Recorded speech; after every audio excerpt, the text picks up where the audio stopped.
Welcome to Who Dat Wednesday, the music-based production where we sit down and talk to some of the best local and international musical talent, as well as celebrate the African authenticity of music creators, entrepreneurs, and executives. I am your fave, Shawty, at Hey Shawty on all social media platforms.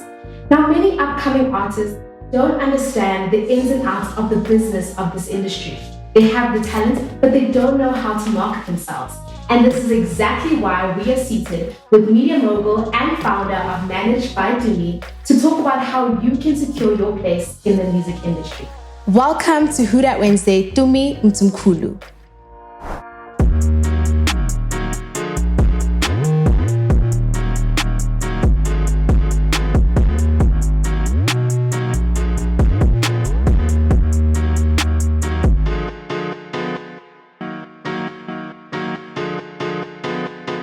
So thank you so much for joining us on Who Dat Wednesday. We're so excited to have you and to talk all things business. Okay? Okay, honey. Thank you for having me. Media mogul, PR guru, and you came dressed the part. Oh, hello, on Love brand. to see it. Represent. Brand. Brand alignment. Thank you, honey. Okay, so let's kind of just talk about your journey in this industry. So now you're working behind the scenes, you're working as a manager and managing PR and artists, but I kind of want to look back at how your journey came to be to now. So initially you started on TV when you were 14. You had a face for TV, you were on SABC2. So kind of take us through that. Like, how was it being in school and being on TV? I'm sure people were like, oh my God. So how was that? Wow, no. Hey. Was it not like that? No. I don't know, actually. I was like a tomboy at school. Yeah. But actually, it was a funny story. So when we started out at Mindful Production, I was a presenter for school TV on a show called What's Up? Mm-hmm. And I was 14, yeah, SABC2. And literally how it happened, we were at the mall with my mom. And auditions were taking place upstairs.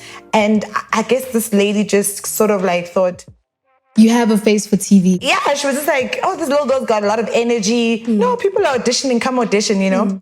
So yeah, we were like, okay, cool. We auditioned. I got called back. And yeah, there you have it. I was like a child presenter on school TV. So you didn't even go there with the mindset of, I want to go audition for this thing, and then you Are you kidding me? Do you know how shy I am? It's so weird. Shy. I'm so shy, literally. Like I have to like half of this day with you. There's no way that you're shy. No, I have to like channel, I don't know, an inner person for me to like, come out of my shell. And I joke a lot to kind of just hide behind like, my self-awareness or whatever. So anyway, there I was. And my mom was like, just be yourself, Luckily, once we get in there, my aunt was actually one of the directors, but she wasn't one of the panel judges. She was just the director at the back. Like behind the scenes. And she was like, oh, this is great. I'm so glad you came. And I was like, cool. And there I was, doing the things, doing your little thing. Like, hi guys! You see that you still have the energy now. Yeah, and the thing is, so I did 2 years of school TV, and then I remember I was going towards matric, grade 11. And I thought to myself, oh man, I don't like this. This is how I knew that I wasn't one for in front of the TV. You didn't enjoy it? Because I'm too bossy. I don't like to be bossed around. I don't like to be told what to do. Like if someone's like, no, do it like this. And I'm like, no. And that's why I want to do it like you this. decided to be a producer on BET. That's why. Metro FM, go represent. I decided to boss up and actually just claim it. Be the boss. Yes. My whole thing was that. Like, I remember I was too bossy. I've always been bossy, even with my friends at school, ringleader. You understand? This has always been me. Like, I can see I have to make the decisions. Now they were telling me to cut, do it again. No, that wasn't nice. And as a child, I think my self-esteem was not yet like developed. Yeah. So when somebody is like, you didn't cut, do that right. You didn't do that right. I started to feel, I started to go back into your shell. There we go. So I wasn't as comfortable anymore with like stuff like that. So being a child star isn't as glamorous as it seems. It wasn't glamorous at all, darling. I thought it was fun. Like, we would go do all these fun activities, but I'm acting half the time. It's not even like It's an not really authentic who It's not you like me are. and you sitting here Yeah, having yeah. a nice conversation, you know, where I'm just literally It's being like, you must myself. say this in this way and this is how you should do it. It's like, hi guys, we must do this. Okay. And next up, call us on 085. And that just wasn't for you. No, not for me, not at So all. you decided to do behind the scenes producing. I did. Girl on her bag. Yeah, hello. So then how did you transition from wanting to be on TV or being on TV rather, and then doing the behind the scenes? Like, have you always been a creative? Is this like a space that you've always wanted to get into, or was it kind of just something that fell into your lap? Okay, let me shock you. So after matric, I decided to go to varsity and study law. So, I mean, this is how you know everything in So its why time. did you study law? Is it because I studied law because I guess didn't the know thing what to is, do? everyone around me felt like, because you've got this energy, you must be in the you must courtroom? talk. I must talk somewhere. I must talk. It isn't really something you wanted to do, but like more. I don't know. projected Nobody in on you. matric really knows what they want to do. Agreed. Do you know what I mean? I was like, okay, I'm going to varsity, and my parents are not going to, you know, pay for me to go do drama. You know, they regard things like that like as a hobby or whatever. Yeah. So I was like, okay, let me find something that I can do. And, you know, because I was in debating and public speaking, everyone just assumed be a lawyer. That's It just your makes thing. sense. So I was like, cool, then I'll be a lawyer. And then, you know, first year, second year, along the lines, again, audition line, varsity, as I'm at the student center, people are auditioning there to be radio presenters for our campus radio. And I'm like, and they're like, oh, Tumee, but you've got that voice. Yeah, come And you read do the have the news. voice. Yeah, they're like, I must come read the news. I'm like, the news? Yeah. I'm like, okay. Go there. And I'm like, okay, reading, but my reading wasn't on par, girl. It was embarrassing. Yeah. But we all start somewhere. We can't judge. Yeah, then they were like, no, actually, we're going to give you a show. And I was like, what? They're like, yeah, we're going to give you For the Love of R&B. And that's pretty much where, like, I fell in love with the music, number one, and just that radio. Like, I would sit, my slot was from 9 to 12, from Mondays to Thursdays. 9 to 12 in the evening. In the evenings. Yeah, it would just be me, security guard, you know? Listening to jams, kind of On the decks, doing my thing, yeah. And like, I fell in love with that. I swear that was the most amazing moments of my life. Like when I would really be alone. felt fulfilled. Girl, people would call in dedication hour at 9, you know. Yo, I'd like to say hi to my boyfriend. Please play Beyonce. It was my favorite thing to do. Yeah. So I was like, okay, this is it. But I was like, but what can I do? What can I do? Like, how's this gonna make me money? Like, you know, I don't know. I was just like, I love this. Yeah. So long story short, I got out of school and I was like, what am I gonna do? By God's grace, I got a graduate program, whatever, situation with SABC. And then I went to Metro FM. So like radio was really aligned for me. And then from there, I fell in love with behind the scenes, kind of, you know, content producing, compiling the music. And it happens, mixing. you know. It just, yeah. You think you're supposed to be in front of the camera or on the radio mic, but you find that... Remember, I'm bossy. Yeah, so you have to be behind the scenes. And the only reason I enjoyed doing radio in varsity was because it was just me. It was just you. I was producing my own thing. I was playing my own music. So it was amazing. I was running the show. I wasn't about to run the show at Metro now, was I? So I think your bossiness really came through when you decided, you know, I don't want to work for someone. I don't want to work under someone.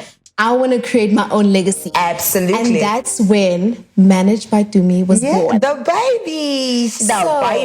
Yes. When we talk about agencies, I'm not sure if I'm the only one who's had a bad experience with an agency or if some people have also, but I find that when I left an agency that I was with, won't mention names, I felt like they weren't really appreciating me as a talent and appreciating me as an artist. I was just seen as another number.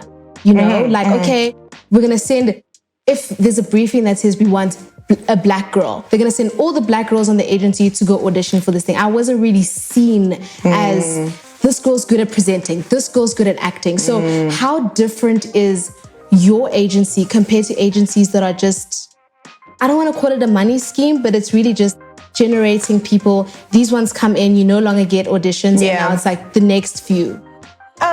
Okay, well, with Managed by Tumee, obviously it's very artist specific, and because music is sort of like my passion and something I've realized is the love of my life, we sort of focus on that. capacity is a real thing. You're right. It's a real thing. And I think once you start to produce quality results, people don't mind spending more for that situation. Do you understand? So I think with agencies, obviously it's a quick money situation where people want to be stars and they want to be like huge. And there's so many people, and it's easy to sell the idea. Exactly. Of being part of an agency. Exactly.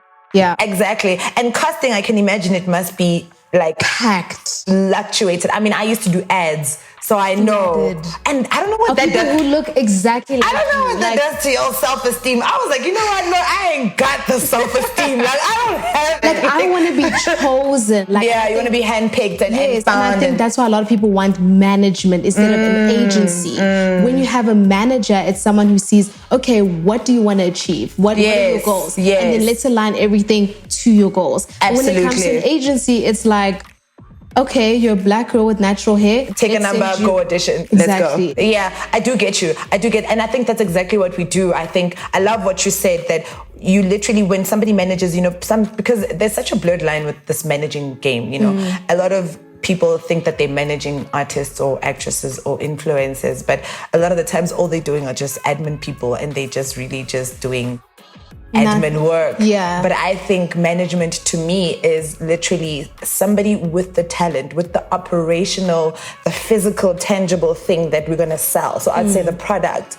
A manager is the person that literally takes it from point A to point B to point C to the desired destination through strategizing, through, negotiating, through hanging around. And a lot of the times I don't think that that's what people think managers are. They think that people, they must just manage their lives like a PA. Like, read your emails. Yeah, like read your emails, deal with my bookings, make it that. I'm like, that's not what a manager is. A manager is sitting there strategizing on how to make you the best possible version of yourself and to get profits at maximum level. Exactly. And so for me, I'm like, in South Africa, we haven't yet reached that. But I will also tell you, I think capacity is a thing.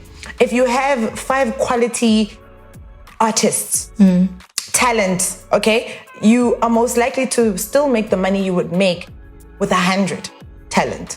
If you market them well. If you do it right, if you put in the work, and if you really, really stretch them to their maximum capacity also. Because I think people are okay with mediocre.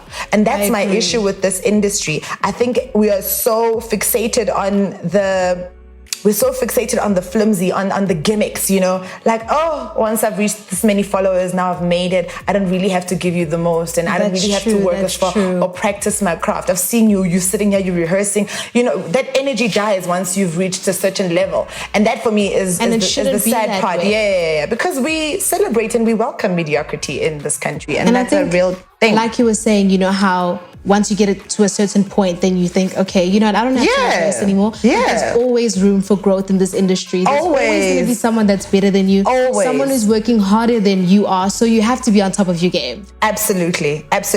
But somehow they've also, I've found that in this industry, they've found ways to monopolize it. So you'd find that people that are at the top will always be at the top. Yes. And then the little ones, they just, sort of get their little break and then they come back down again and they get their little break. So let's kind of talk about that, Let's talk about how the industry is not very open. And I remember earlier you were having the conversation of the big guys are still there. They're taking up space. Yes. They're not opening up the industry to the youngins that need to come in. That's exactly it. And some part of me thinks they fear change because the young ones that are coming in want to change the game. They want to do things differently. Exactly. And I think also the struggle is, and this is what I want to ask you about, a lot of creatives are taking up space in the industry, right? But when you don't have management to help you market yourself, to help you be able to make money out of what you're doing, how are we?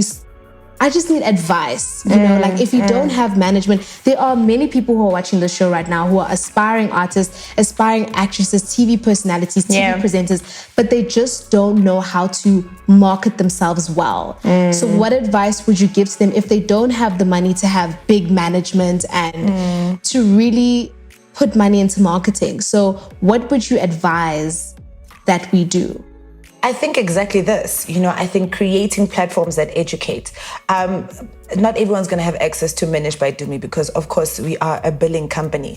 And let's hope to the gods that we grow to a point where we can do graduate programs on internships and things like that. But in the meantime, when that is still happening and it's still in the process, it's nice to have shows, online platforms that do provide people with that information. For me, I find that to be the best version of yourself, you need to do you have to do the research required. It's so important for you to research because where you want to go, someone has done it before. True. And if you just watch how people do it, understand certain things, resilience, and you understand that not everything's going to happen for you tomorrow, but certain things. Like, I remember when I wanted to start a YouTube channel, I thought to myself, oh no, I'm never going to reach 10 That's subscribers or whatever, But then you realize that Abu Mihlali and all of them, in the beginning, they started at zero. Nobody knew who they were. True. It starts somewhere. And it's the ones that don't, it's cliche as the sun, and I hate cliches. It's the ones that don't give up. It's the ones that keep doing it. It's the that truth. End up getting there. So for me, I'm like, you're not always going to get a mentor. You're not always going to get a manager that's going to give you advice on how to make it to the top. You're not always going to get all of that stuff. But you do have the internet at your disposal, and you do have TV. And we need content creators and creatives that are like, okay, screw it. If SABC what is not going to give us this, let's create it ourselves. Let's sit with the manager and let's educate the kids on how they can get this, for that. And that's why, we're having this interview today. That's why we're having this conversation. Exactly. And I think another thing that young upcoming artists and even content creators really struggle with, and what the industry is very quiet about, are rates. So yes. I know, for me at least, you'll have a brand that will approach you, be like, can you please take pictures in this and post it on Instagram, and please send us your rates card. Yes. But the issue is, how are we supposed to create a rates card when we don't know where to place ourselves in the industry? And we want to place ourselves in a way that we are not being exploited for our talent and exploited for what we have to offer. So when it comes to pricing, how much you do for a post with the social media now that is growing, and how much to charge for a video, how do we get that information? Because a lot of influencers are very secretive about how much they charge. So you don't even know where to place yourself in the industry. So where do we find that information? Who do we talk to? How do we get access to that information? I mean, I think there will always be certain influencers that are willing to part with that knowledge. But I'm going to be all the way honest with you right now. Sometimes you wing it, girl. Okay? Yeah. You just need to look at your social media, look at your following, look at your engagement. Okay, cool. How much does it cost you? If you're using a photographer, I pay my photographer this much. I'm going to need to do makeup for this much. I'm going to need this to buy my aesthetics. You look at your overheads, and if your overheads are 5,000 Rand, then you're about to charge it a good 6K or 7K for your post. I think a lot of the times what we must also not fail to do as individuals is apply our minds. Okay, I'm not going to come here and tell you what your rate is. You know your worth. So a lot of the viewers on our show are upcoming artists and artists that want to break out in the industry. But I'm sensing that the issue that they're having, or the struggle they're having, is how to financially place themselves. How much to charge for gigs, how much to charge for a feature. So what advice would you have for people who are struggling? Because, a lot of the artists are very closed off about how much they charge. People don't want to talk about how much money they make. So how are you able to place yourself if you don't know how other people in the industry are placed? Because you don't want to exploit yourself. You want to be able to capitalize on your craft and your talent. So what advice would you give to upcoming artists who are struggling with this? Well, I would say if you are an upcoming artist, if you're a new artist and you just started and you're really trying to figure out, how to benchmark yourself with artists, you should take a couple of free gigs before you settle on now just going and, charging people. I think take a few free gigs, go in, see the guys that are on the lineup, because chances are if you're I can do this for free, if I can open up for Questa, let me open up for Maporesa or whatever. You're benchmarking a lot of what is going on. And then once you have, you'll be able to see, okay, no, as a startup, you probably will take gigs for like 5,000 Rand, right? But always I say when you take a free gig or you take any gig under 5,000 Rand, always make sure that the promoters are at least taking care of your transportation, accommodation if it's away from home, and your food and hospitality. Taking care of. Yes, make sure that you always getting taken care of when you are doing it for free or under 5,000 Rand. I think the standard benchmark for me, especially if you have a management team, wouldn't be anything less than 15,000 Rand. Oh, wow. Yes. You see, so even I was like shook that it was 15,000 Rand because I don't know what the industry is like financially. I mean, everything is relative. Charging 1,000 Rand is like, oh, no, I feel so bad. No, everything is relative. It depends on, like, for me, it always depends on what you're offering. What is your entertainment value?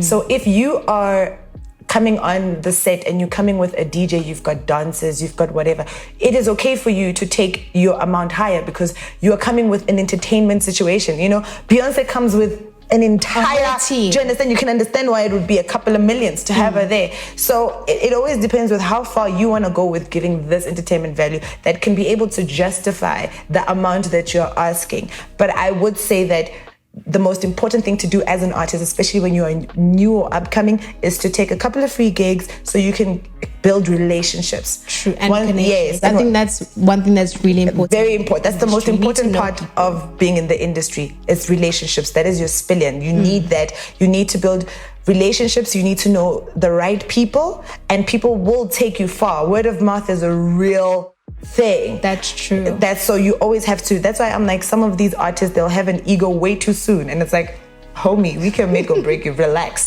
Do you know what I mean? But if you do have a team, your team will be able to negotiate on your behalf. But if you're up and coming and you want to do this independent thing for a little bit before you can get a team, I'd say do a couple of free gigs and then improve on your sound, get a good DJ, get some dances, get entertainment value, get some drums. Feel you. And then start to go about 15K upwards. I would benchmark it at 15.